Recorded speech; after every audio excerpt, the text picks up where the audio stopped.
Hello guys, অনেক দিনের ইচ্ছা ছিল আমরা কোনো বনেদি বাড়ি পুজো দেখতে যাবো। সেই জন্য খুব তাড়াতাড়ি আমরা বেরিয়ে পড়ছি একদম ফ্যামিলি নিয়ে কোনো একটা বনেদি বাড়ির উদ্দেশ্যে। তাহলে দেখা যাক কোথায় যেতে পারি আমরা। এবার ভিডিওটা দেখতে থাকো।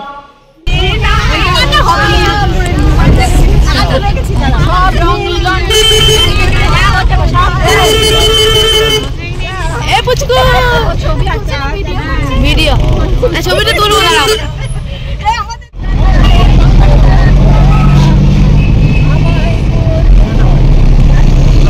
সপ্তমীর দিন সবাই মিলে এইভাবে বেরিয়ে পড়লাম মেমারির কোনো একটি বনেদি বাড়ির উদ্দেশ্যে। রাস্তার মাঝে কিছু তো খেতে হবে, সেই জন্য আমরা নেমেই টিফিনটা সেরে ফেললাম। মেনুতে ছিল পরোটার ঘুগনি। খাওয়া দাওয়া সেরে ফাইনালি আমরা চলে এসেছিলাম মেমারির আমোদপুরের সেই জমিদার বাড়িতে।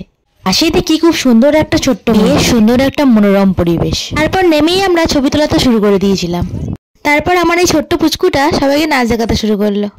সবাই মিলে ঘুরতে থাকলাম। সবারই জায়গাটা বেশ ভালো লেগেছে। ও আমার সঙ্গে থাকতে থাকতেই একদম আমার মতোই হয়ে উঠেছে। জমিদার বাড়ির গায়ে ছিল আরো দুটো ছোট্ট মন্দির, তারই চারপাশে ঘন গাছপালায় বেশ ঢেকে রেখেছে।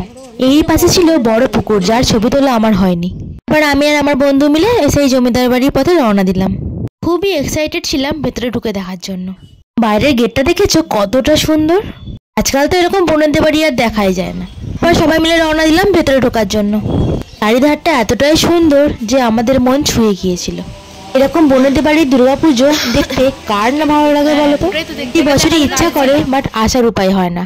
এই যেন সেই রাজাদের আমলে দুর্গাপুজো। কারা কারা এরকম বনেদি বাড়ির পুজো দেখেছো তা আমাকে কমেন্ট সেকশনে জানিও।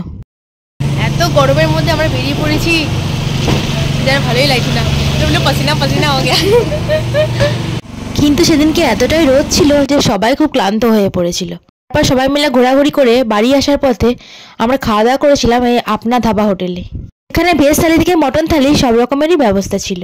আর আমরা নিয়ে নিয়েছিলাম সুন্দর একটা ভেজ থালি, সঙ্গে ছিল মাছ।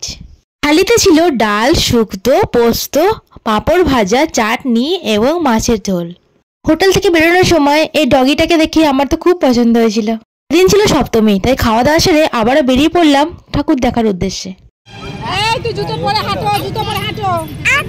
আমরা সবাই জানি বর্ধমানের বরশুলে খুব সুন্দর সুন্দর দুর্গা ঠাকুর করে, তাই আমরাও চলে গিয়েছিলাম সেই বরশুলের ঠাকুর দেখতে। এই প্যান্ডেলটা নাকি বরশুলে এবার ফার্স্ট হয়েছে, তাই আমরা এই প্যান্ডেলটা দেখেই ঠাকুর দেখা শুরু করেছিলাম। প্যান্ডেল থেকে দুর্গা ঠাকুর পুরোটাই ছিল বালি দিয়ে তৈরি।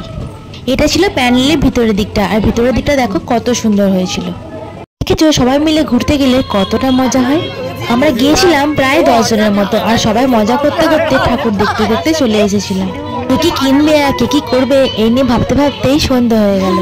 ঠাকুর দেখা শেষ করে আবার সবাই মিলে বাড়ির পথে রওনা দিলাম। ভিডিওটি ভালো লেগে থাকলে অবশ্যই লাইক, কমেন্ট এবং সাবস্ক্রাইব করে দিন। রাজবাড়ির ব্যাপারে কিছু জানার থাকলে অবশ্যই কমেন্ট সেকশনে জানাবেন। টাটা বন্ধুরা।